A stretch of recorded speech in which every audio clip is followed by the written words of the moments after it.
My 8-year-old daughter woke up alone on Christmas Eve. The note they left said, "We needed space from her. Don't contact us." My entire family, gone to a lakeside resort without telling me. When I discovered what they'd done, I didn't break down. I got strategic. 3 days later, they came home to find something waiting on their kitchen counter, and the screaming could be heard from the driveway. The buzzing started at 5:47 a.m. My phone vibrated against the particle board nightstand in that godforsaken airport Marriott, rattling like it wanted to drill straight through to the carpet below. Christmas Eve morning. Way too early for anything except gate changes or family emergencies, and I definitely wasn't catching any flights. I grabbed it, squinting at the screen through one eye.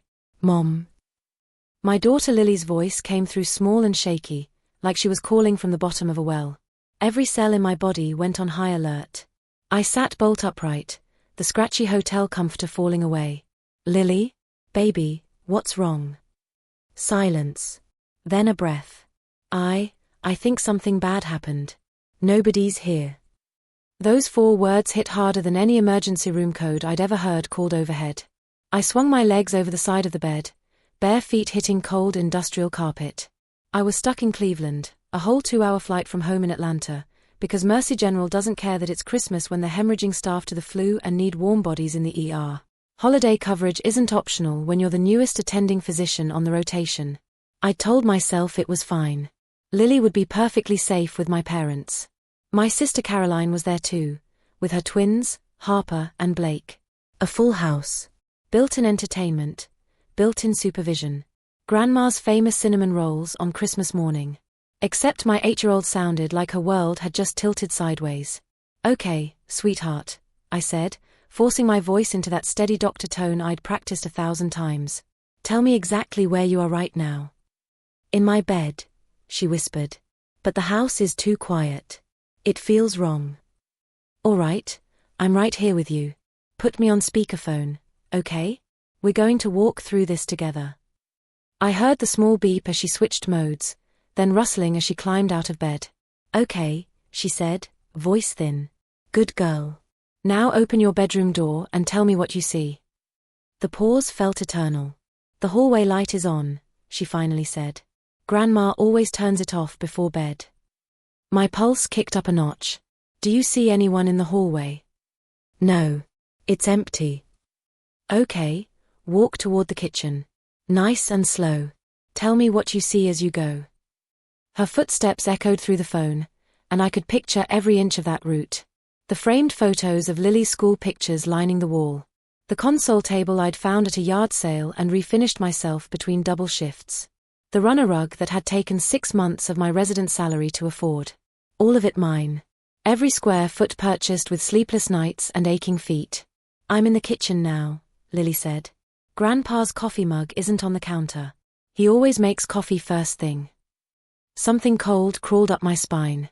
"Check the driveway through the window, sweetheart. Just peek out." Footsteps, then the soft swish of curtains. Long silence. "Mom." Her voice cracked. "Grandma's Subaru is gone. And Grandpa's truck. And Aunt Caroline's minivan too. Not just out for milk. Not a quick morning errand." I stood up, pacing the narrow strip of carpet between the bed and the bathroom. Maybe they left early for the lake house? They were planning that trip, remember? Without waking me up. The hurt in her voice nearly broke me. They didn't say anything. They didn't even. "Check the kitchen table," I interrupted, grasping for anything normal. Sometimes people leave notes when they step out. This should have been the moment where everything made sense. Where she'd find a cheerful note saying when to grab breakfast supplies. "Back in an hour. Love you." I listened to her walk back to the kitchen. Papers rustling. A sharp intake of breath. "Lily? What does it say?" "It's on a piece of notebook paper," she said slowly, like she was trying to make sense of the words herself. "It says, we needed space from her. Don't contact us." The hotel room went completely still. Not silent. I could hear the AC unit rattling, someone's alarm going off next door, the elevator dinging in the hallway. But inside my head, everything went quiet and sharp, like the moment right before you hear a bone break. I pressed my palm against my forehead. "Is that all it says?" "Yes." Her voice got smaller. Mom, did I mess up? Did I do something really bad? No. The word came out harder than I intended.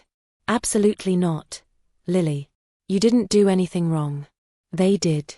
They were wrong to write that, and they were wrong to leave. I walked to the window and stared out at a parking lot full of rental cars and airport shuttles, focusing on something, anything, other than the sick feeling spreading through my chest. Okay, I said. Stay on the line. We're going to check their rooms now. Lily's footsteps dragged as she walked down the hallway. Grandma and Grandpa's door is open, she said. The bed's made. Like, really made. Not just pulled up, actually made with the corners tucked in and everything. My mother only made the bed like that when she was leaving for a trip. I knew because she'd done it every time they visited me during residency, smoothing those hospital corners before they headed back to their house 3 hours away. Check the closet, I said. A pause. Grandma's big suitcase is gone. The blue one. And Grandpa's duffel. Of course it was. Now check Caroline's room. More footsteps. Her stuff's gone too. The twins' overnight bags aren't by the door. Harper's tablet isn't charging on the nightstand. A shaky breath. Mom, Blake's stuffed elephant is missing. He doesn't go anywhere without Mr. Peanut. They'd remembered Blake's ratty stuffed elephant. They'd packed Quinn's iPad and the charging cords and probably snacks for the car ride. They'd just forgotten my daughter. I sat back down on the edge of the bed because standing felt like too much effort suddenly. I'm going to call Grandma now. Stay on the phone, just mute yourself for a minute, okay? Okay. I switched to my call log and dialed my mother. Straight to voicemail, not even a ring, just her cheerful recorded voice telling me to leave a message. I tried my father. Same thing. Caroline's phone didn't even bother with voicemail, just an automated message saying the customer wasn't available. All three of them had turned their phones off. Or blocked me. Either option made my hands shake. I unmuted Lily. Sweetheart, I'm still here. They really left without me, didn't they? She whispered. They went to Lake Burton without me. The resignation in her voice did something to my chest. She wasn't even crying anymore, just accepting it, like she'd already started building walls around the hurt so it wouldn't touch the rest of her. I needed another adult. Literally any functional adult who could tell me what the hell was happening. That left me with Derek. Derek wasn't family, technically. He was my parents' longtime friend, the guy who'd been showing up at holidays and birthdays since I was in high school. He had strong opinions about college football rankings and an uncanny ability to appear whenever someone mentioned free food. Harmless enough. Annoying, but harmless. I scrolled to his contact and hit call. He answered on the third ring, and I could hear chaos in the background. Kids shrieking, water splashing, someone laughing about something. Andrea. Hey, what's? Where are my parents? I said, cutting through whatever small talk he was planning. Hesitation. They're around somewhere. Probably down by the... Derek. Where is my daughter supposed to be right now? The background noise dimmed like he'd walked away from the pool. They told me you knew about the change of plans. Your mom said Lily would be fine for a few hours until... Until what? My voice came out flat and dangerous. Finish that sentence. They were going to pick her up later today. Caroline said Lily had been kind of difficult lately, needing a lot of attention. They thought a quiet morning alone wouldn't hurt, and then they'd swing back and get her after lunch. I closed my eyes, took a breath, opened them. They left my 8-year-old daughter alone in the house on Christmas Eve with a note telling her not to call them, and you didn't think to maybe mention this to me. I didn't, I thought. If you finish that sentence with anything other than I'm sorry, I swear to God I will drive to Lake Burton and personally remove your vocal cords with a bread knife. He made a small terrified sound. Did you at least try to stop them? I just tagged along, he said weakly. I didn't plan. I hung up before I said something that would get me reported to the medical board. Mom. Lily's voice pulled me back. Are you still there? Yes, baby. I'm here, and I'm coming home right now. But you have your shift. I don't care. I checked my watch.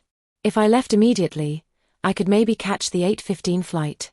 Be home by noon if the universe showed me one single mercy today. Listen to me. I'm going to call Mrs. Chen next door. She's coming to stay with you until I get there, okay? Okay. A sniffle. She's nice.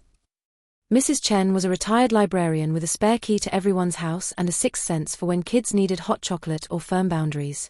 Lily loved her. I trusted her more than I currently trusted my own blood. Don't open the door for anyone except her. Keep everything locked. I'll stay on the phone until she gets there. I dialed Mrs. Chen with shaking fingers. She picked up immediately. Andrea? Is everything all right? No, but it will be. I need help. Big favor. I explained in 3 clipped sentences. Her voice went from concerned to steel-edged by the end. I'll be there in 4 minutes. Lily, honey, I'm bringing fresh cookies. Thank you, I managed. No thanks needed. That poor child. When I heard Mrs. Chen's voice in the background of Lily's phone, warm and steady and safe, something in my chest finally unclenched just enough to let me breathe. I pulled up the Delta app with trembling hands. The next flight to Atlanta left in 1 hour and 36 minutes. I had a 40-minute drive to Cleveland Hopkins Airport. 0 margin for error. 0 time for traffic or security lines or anything going wrong. I booked it anyway. Last-minute holiday pricing. One way. The confirmation email popped up along with a notification from my bank account quietly having a panic attack. I threw clothes into my bag, left half my toiletries scattered across the bathroom counter, and ran. Traffic on Christmas Eve is a special kind of torture. Everyone's heading somewhere they actually want to be, grandma's house, ski lodges, wherever normal families gather when they're not abandoning children. I white-knuckled the steering wheel of my rental car, weaving through morning commuters and last-minute shoppers clogging the highway. My phone was tucked into the cup holder on speaker, Lily's breathing on the other end the only thing keeping me from completely losing it. Mrs. Chen made hot chocolate, she said quietly, with the little marshmallows. That's good, baby. That's really good. She says you're probably breaking speed limits. Despite everything, I almost laughed. Mrs. Chen knows me too well. Are you mad at them? Grandma and Grandpa and Aunt Caroline. I merged into the exit lane for the airport, barely making the turn. I'm processing a lot of feelings right now. We'll talk about it when I get home, okay? Okay. The short-term parking lot was packed. I abandoned the rental in the first spot I found, didn't matter if it was legal or not, and sprinted toward the terminal with my bag bouncing against my hip. The automatic doors seemed to open in slow motion. Inside, the airport was Christmas Eve chaos. Families hauling mountains of luggage, crying toddlers, flight delays announced every 30 seconds. I cut through the security line with enough desperation radiating off me that a TSA agent actually waved me forward. You okay, miss? She asked, scanning my boarding pass. My daughter's alone. Family emergency. Something in my face must have convinced her. She nodded once and gestured me through. I cleared security in record time, shoes back on while running, bag slung over my shoulder, dodging slow-walking travelers and stopping only to check the departure board. Gate C14. Of course, it was at the far end of the terminal. My phone buzzed. A text from the hospital supervisor. Hope everything's okay. Covered your shift. Call when you can. I'd deal with that later. Right now, the only thing that mattered was getting home. I made it to the gate just as they announced final boarding. The gate agent looked up, already reaching for the microphone to close the door. Wait. I gasped, shoving my phone at her with the boarding pass pulled up. Please, I have to be on this flight. She scanned it, frowning at her screen. You're cutting this incredibly close. My daughter's home alone, I said, not caring who heard. My family left her there and didn't tell me. I need to get to her. The agent's expression shifted. Maybe she had kids. Maybe she just recognized the edge of desperation in my voice. She printed my ticket and handed it to me. Go. Quickly. I ran down the jetway, the last passenger boarding. Found my seat in the back, middle row, naturally, and collapsed into it as the flight attendants started their safety demonstration. I didn't hear a word they said. 2 hours. 120 minutes between me and Lily. I pulled out my phone before they made me switch to airplane mode and texted Mrs. Chen, on the plane. Landing at 10:30. Don't let her out of your sight. Her response came immediately. She's safe with me. We're making Christmas cookies. Fly safe, dear. The plane pushed back from the gate. I closed my eyes and tried to breathe through the sick feeling in my stomach. Tried not to picture Lily waking up alone in that too quiet house. Tried not to imagine what would have happened if she'd panicked, if she'd tried to leave, if she'd thought something terrible had happened to everyone. Tried not to think about the note. We needed space from her. Don't contact us. 7 words. That's all it took to tell an 8-year-old she was too much trouble to bring along. The plane climbed into grey December sky, and I stared out the window at nothing, planning exactly what I was going to say when I saw my family again. The wheels hit the tarmac at Hotfield-Jackson at 10:42 a.m. I was out of my seat before the seatbelt sign dinged off, bag in hand, already moving toward the exit while the flight attendant gave me a look that said she'd seen this particular brand of desperation before. I didn't run through the airport, I flew. Down the escalators, past baggage claim, straight out to where I'd left my Camry in long-term parking 3 days ago. The engine turned over on the second try, and I pulled out into Atlanta traffic with one goal: get home. The drive from the airport to our neighborhood in Decatur normally took 35 minutes. I made it in 22. I pulled into the driveway at 11:07, tires crunching on gravel, and before I'd even cut the engine, the front door flew open. Lily burst out, hair flying loose from her braid, one sock halfway off her foot, and ran straight at me. She hit me hard enough that I stumbled back against the car door, her arms locking around my waist like she'd never let go. I'm here, I kept saying into her hair. I'm here, baby. I've got you. I'm not going anywhere. She didn't cry. She just held on, her whole body shaking with something deeper than tears. Mrs. Chen appeared in the doorway, arms crossed, expression carved from granite. She hasn't eaten much, she said quietly. Some toast. Half a cookie. I got her to drink juice. Thank you, I managed, still holding Lily. I can't, thank you. Don't thank me. Mrs. Chen's voice went hard. Thank me when you figure out what to do about the people who did this. She handed me the house key I'd given her years ago for emergencies. This qualified. The note's still on the kitchen table, she added. I didn't let her look at it again, but you should see it. I nodded. Mrs. Chen squeezed my shoulder once, brief, firm, and headed back to her house next door with instructions to call if I needed literally anything. Lily finally pulled back enough to look up at me. Her eyes were red-rimmed but dry. Did you talk to them? Sort of. We'll get to that. First, when's the last time you ate? She shrugged. That's what I thought. Come on. I led her inside, our house, my house, the one I'd been paying for while my family lived rent-free and apparently decided my kid was disposable, and went straight to the kitchen. The note sat on the table like evidence at a crime scene. I picked it up with 2 fingers, like it might contaminate me. Torn notebook paper, blue ink, handwriting I recognized as my sister Caroline's looping script. We needed space from her. Don't contact us. No signature. No explanation. Just a casual dismissal of an 8-year-old child, written like a shopping list. I took a photo of it with my phone, documentation, evidence, insurance against anyone trying to gaslight me later about what actually happened, then folded it carefully and slid it into my purse. Then I made grilled cheese and tomato soup, the kind of comfort food that works on both kids and stressed-out mothers, and sat with Lily at the table until she'd eaten most of her sandwich and half the soup. Only then did her shoulders start to relax. Only then did she stop glancing at the door like she expected someone to burst in yelling. Can I sleep in your bed tonight? She asked quietly. You can sleep in my bed every night if you want, I said. For as long as you need. I tucked her into my room with the TV on low, something gentle, animated, nothing that required thought, and watched her eyes drift closed within minutes. Kids crash hard after fear. The adrenaline runs out and their bodies just shut down. Adults don't get that luxury. Adults have to stay functional. I went back to the kitchen and looked at the evidence they'd left behind. Empty hooks where coats had hung. Missing toothbrushes in the bathroom. The gaps on the shelves where my father's crossword puzzle books usually Saturday. They'd packed. They'd packed carefully, taking everything they needed for a comfortable long weekend at the lake. They just hadn't packed my daughter.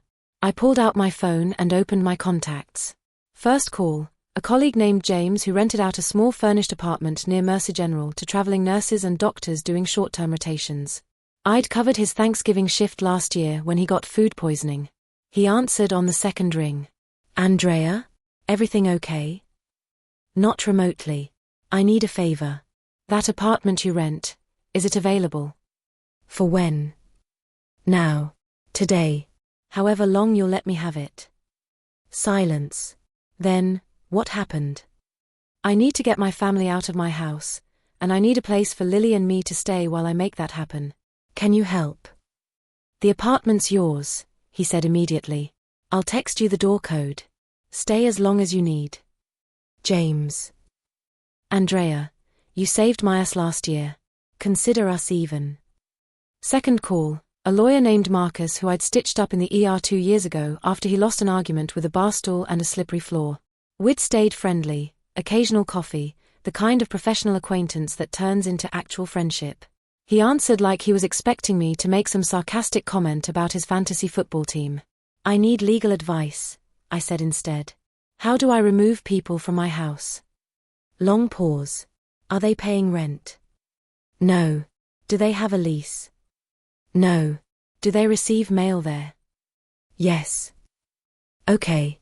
They're technically tenants even without a formal agreement. You need to revoke their permission to stay. Put it in writing. Give them a deadline. Georgia law usually requires reasonable notice, but if there's cause, you can make it shorter. After that, if they don't leave, you start eviction proceedings. Can I post the notice while they're gone? Actually, that's better. Less confrontation. More documentation. A pause. Andrea, are you okay? Getting there, I said. Thanks, Marcus. I hung up and opened my laptop. Pulled up a template for a notice to vacate. Started typing. Christmas morning, the actual day, I woke up with Lily curled against my side, one hand fisted in my shirt like she was afraid I'd disappear if she let go. I lay there for a minute, just breathing, staring at the ceiling and mentally running through the plan I'd built last night while she slept. Step 1. Pack what mattered. Step 2. Get out. Step 3. Make sure they understood exactly what they'd done. I eased out of bed carefully, letting Lily sleep a little longer. Went to her room and started pulling clothes from drawers, books from shelves, her favorite stuffed rabbit from where it sat on her pillow. The little desk lamp shaped like a cloud that she loved. Her art supplies. School folders. Everything that made a room hers instead of just a space. When she woke up an hour later, I was loading boxes into my car. Are we leaving? She asked from the doorway, voice small. We're taking a little trip, I said carefully. To a safe, quiet place. Just you and me for a while. Like a vacation. Sort of. A vacation where nobody makes you feel bad for existing. Her lip trembled. Like the note. No, honey. Nothing like the note. They left you to get space. I'm taking you to get safe.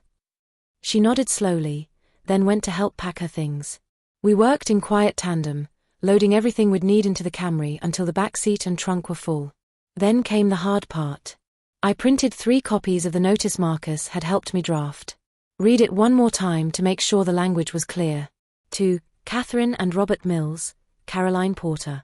Effective immediately, your permission to reside at 447, Sycamore Drive, Decatur, Georgia is revoked. You have 7 days to remove all personal belongings from the property. Failure to comply will result in formal eviction proceedings. All communication must go through me. Do not contact Lily directly. Andrea Mills, property owner. I placed 1 copy on the kitchen table, right where their note had been. 1 on the inside of the front door. 1 on my parents' bed. Then I locked up, set the alarm code they didn't know I'd changed, and walked out with Lily's hand in mine. The apartment James offered was in Virginia Highland, a 20-minute drive from the house. Small, tiny, really, with a kitchenette where you could touch the fridge and stove simultaneously and a pull-out couch that had seen better decades. But it was clean. It was quiet. It was ours. That night, we sat on an air mattress I'd blown up in the corner, eating Thai takeout from the place down the street and watching old episodes of Avatar, The Last Airbender on my laptop. Is this just for Christmas? Lily asked, twirling pad thai on her fork. Maybe longer. How do you feel here? She looked around thoughtfully. It's really small.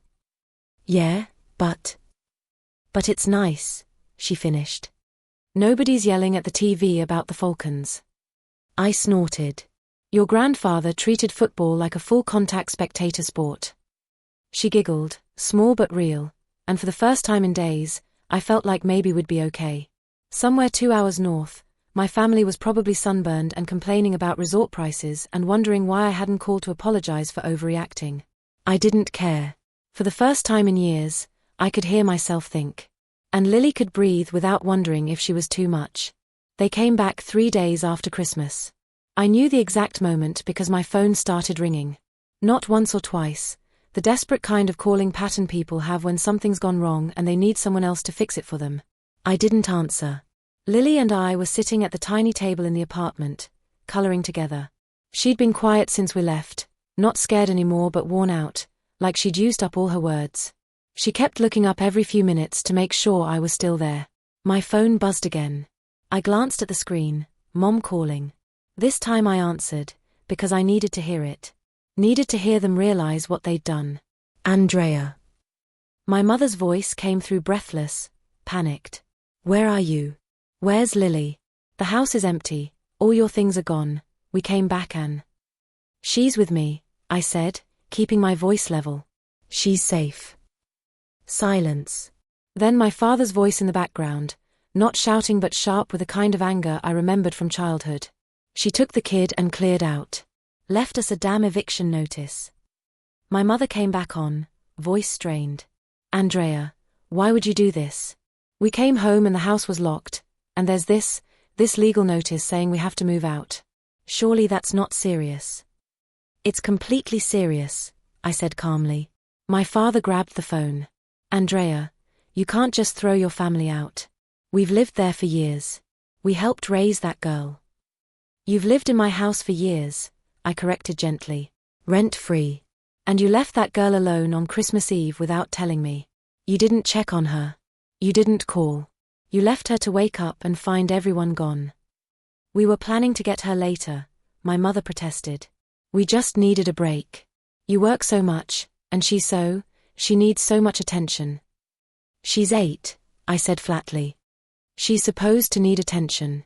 That's what kids do. Background noise, muffled arguing, 3 people trying to coordinate their story. Then Caroline's voice, defensive and sharp. Andrea, you're blowing this completely out of proportion. We didn't mean for her to be scared. We just needed space, and you're never home anyway. We thought she'd be fine. I took a slow breath. She wasn't fine. She was terrified. She thought something happened to all of you. She thought she'd done something wrong. And you didn't leave her a plan, you left her a note telling her not to call. It wasn't supposed to sound like that, my mother said softly. But that's what it said. And that's what she read. Silence on the other end. Not angry anymore, just confused, like they genuinely couldn't understand why this was a problem. You have 6 days left, I said. The notice is legal. The clock's already running. Use the time to find a place. Andrea, my father said, voice heavy.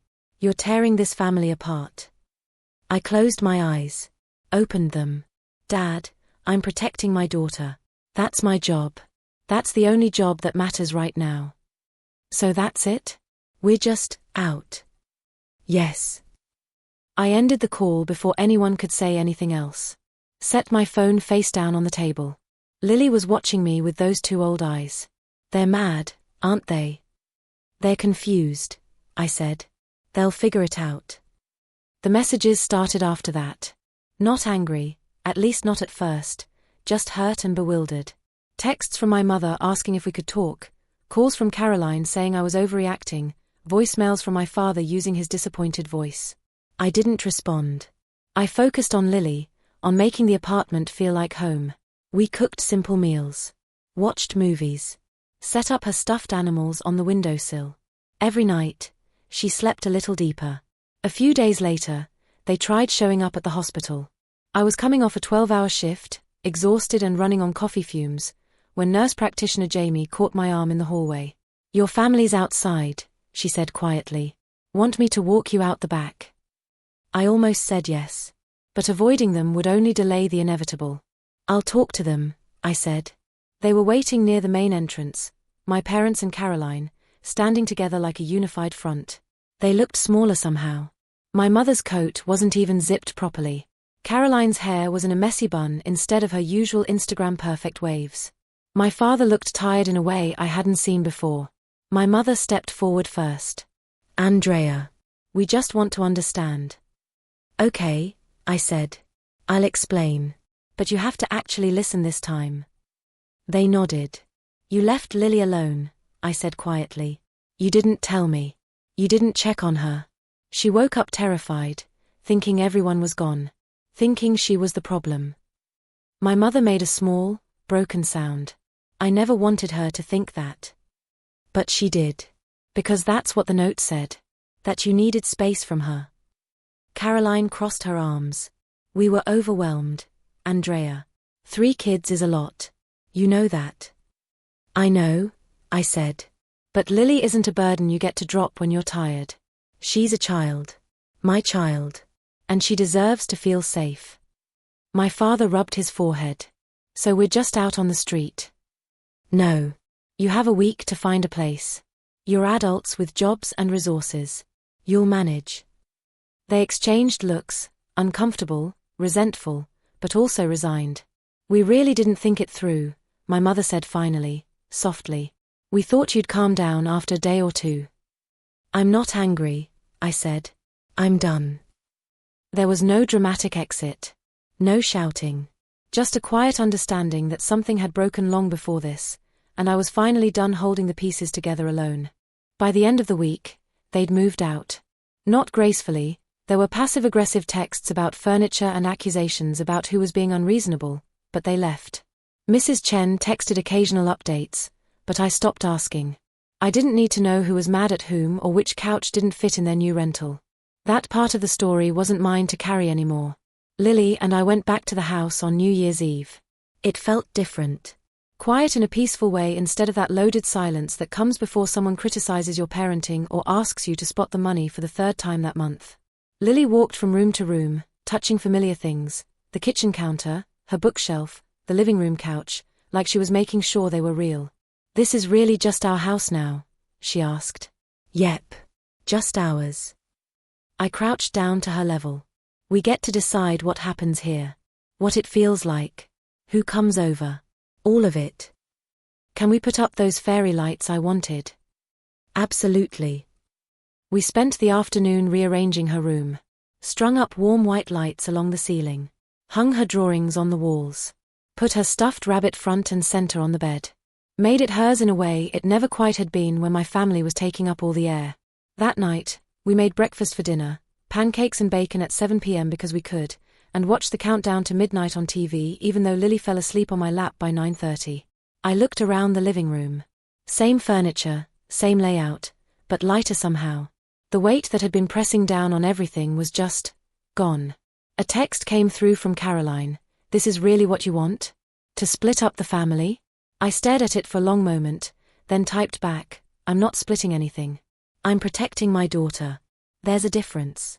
I didn't wait for a response. Just set my phone aside and adjusted the blanket over Lily's shoulders. My mother tried calling once more a few days later. I answered. I miss her, she said quietly. No preamble, no defense. Just that. I know, I said. But missing her isn't enough. You hurt her. You made her feel disposable. That has consequences. Can we fix this? I thought about it. Really thought about it. Maybe, I said finally. But not right now. And not unless Lily wants to. If she ever wants to see you again, it'll be on her terms. In ways that feel safe for her. That's not negotiable. I understand. Her voice cracked. I really am sorry, Andrea. I know you are. But sorry doesn't undo waking up alone on Christmas Eve. We hung up after that. No dramatic reconciliation, no promises to do better. Just a quiet acknowledgement that some things break, and some things take a very long time to heal. 3 months later, Lily and I are still in the house. Just us. She's sleeping better now, no more checking every 10 minutes to make sure I'm still in the room. She laughs more easily. Argues with me about bedtime like a normal kid instead of tiptoeing around trying not to be too much trouble. Mrs. Chen comes over for dinner once a week. Lily started calling her Grandma Chen, and honestly, she's earned it more than my actual mother ever did. My parents send occasional texts.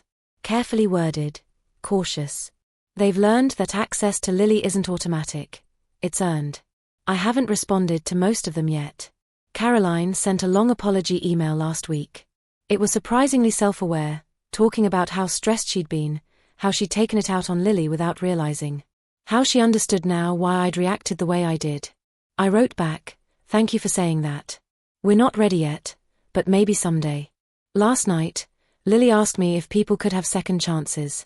"Some people can," I said. "When they've shown they understand what they did wrong and why it hurt. When they're willing to do the work to change." "Do you think they'll do the work?" "I don't know yet," I said honestly. "But whether they do or not, you and I are okay. That's what matters." She nodded, thinking. Then, "I like it better this way. Just us." "Me too, baby. Me too." The house is quieter now. Smaller, without all those extra people filling it with their chaos and criticisms and constant needs. But it's ours. Every inch of it. And for the first time since I bought this place, it finally feels like home. Did I go too far? Not far enough? I still don't know. Some days I think I should have tried harder to make them understand before taking such drastic action. Other days I remember Lily's voice on the phone, "Did I do something bad?" And I know I made exactly the right call. Either way, we're building something new now. Something better. Something where my daughter knows she matters, where her feelings are valid, where she never has to wonder if she's too much trouble to bring along. And maybe that's what family should have been all along.